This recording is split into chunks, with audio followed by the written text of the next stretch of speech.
Good morning, North Highland. This week's Sunday reflection is going to be a little bit different than the past couple weeks. I think this last week's been a little bit different than the last couple weeks for sure.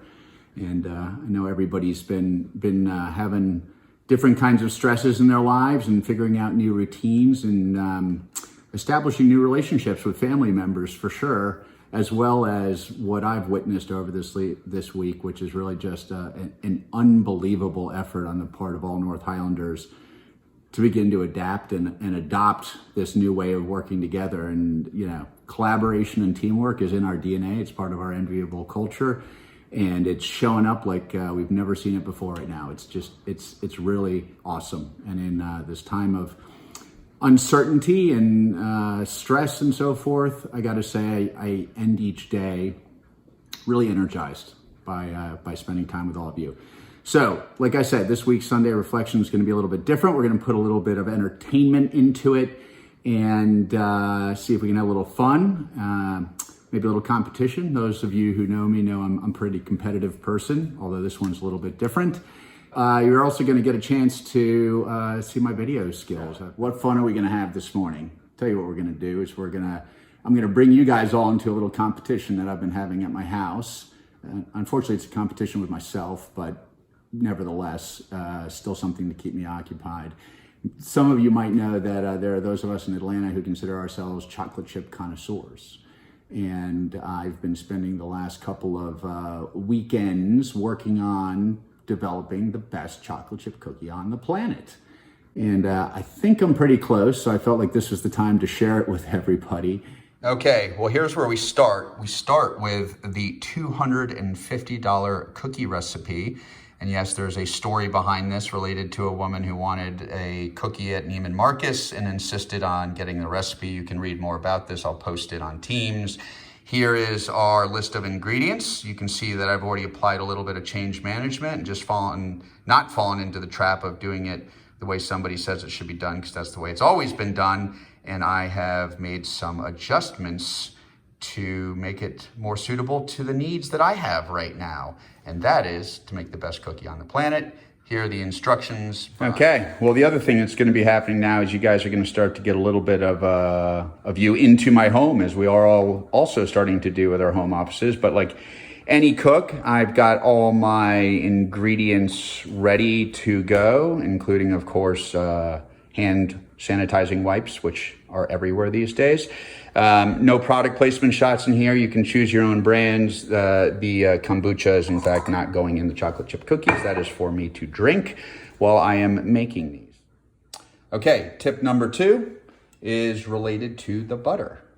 It's always helpful if you take your butter out of the fridge well in advance so that it is at the appropriate temperature, being room temperature, so that it's easy to cream with the sugars and the vanilla. Okay, well, I'm gonna own this one, even though I could cut it out of video.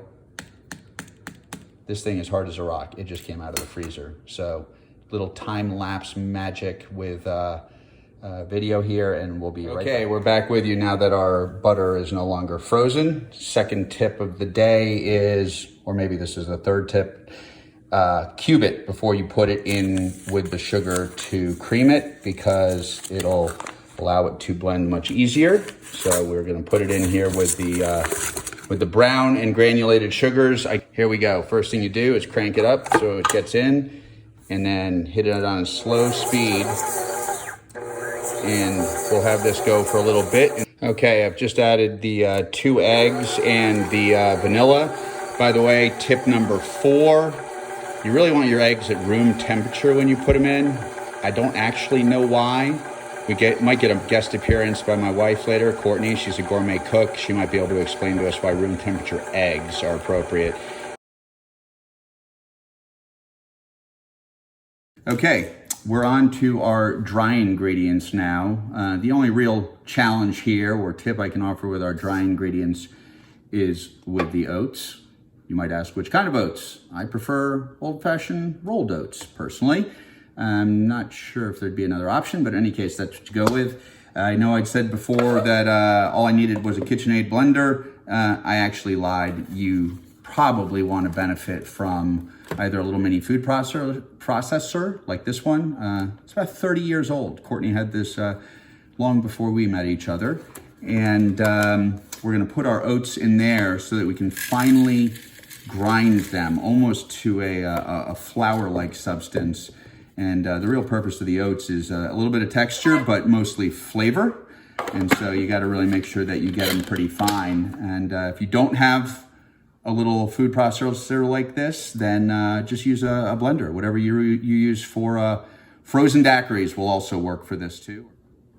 Okay, wrapping up the dry ingredients here. I mentioned before, you really want your oats to be almost like it's a powder, almost like an oat flour or something.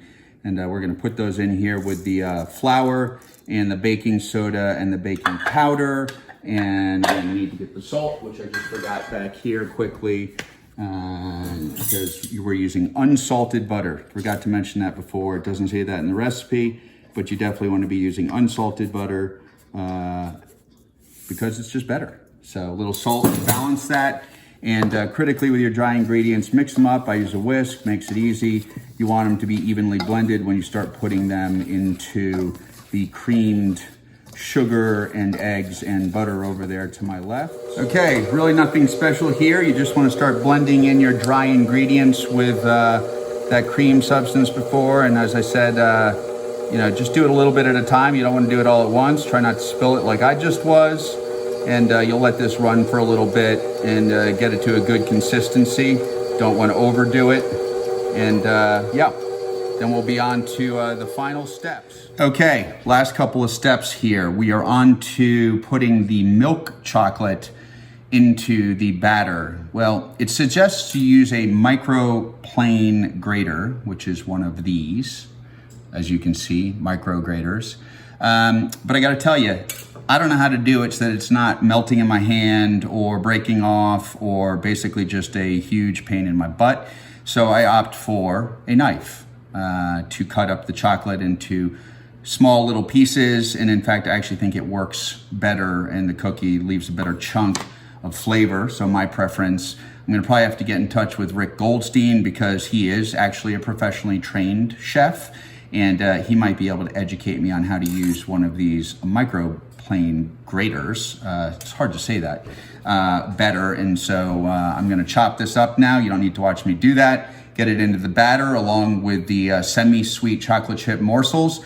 And then we're gonna be ready to put these puppies in the oven and you will get your first glimpse at what I consider to be the best chocolate chip cookie on the planet. Okay, here we go. We're in the final steps. Just for those of you who are thinking that you're gonna bail after you watch these things go in the oven, don't, because there's an Easter egg at the end of this. And also just wanna have a sort of final minute or so with you all. I know this has maybe been long. Hopefully my editing's gotten it down to a reasonable length. I also got the answer from Courtney. Rick probably already knew this on why the eggs should be at room temperature. And the answer is, one, they're easier to make the batter with. They blend into the batter better that way. And the second is they actually rise better.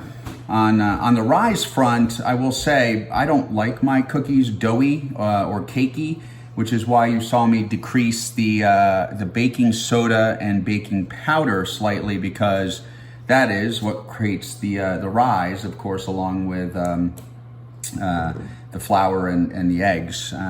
I'm making my cookies a little bit bigger. It says something about a tablespoon. You can do your own. Generally about the size of a golf ball would be my recommendation in order to hit the right time in the oven. But your oven's going to be different than mine. For Jeff Gilly and Peter Scott Svet, the guys in Denver, you're definitely going to be different than mine because you guys are a mile high.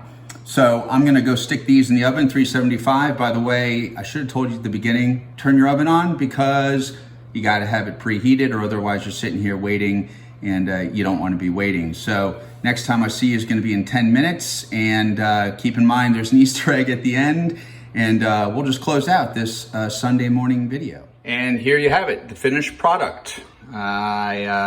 I put them in for about 10 to 12 minutes. You got to keep an eye on them. I don't like mine overdone. I like them a little chewy.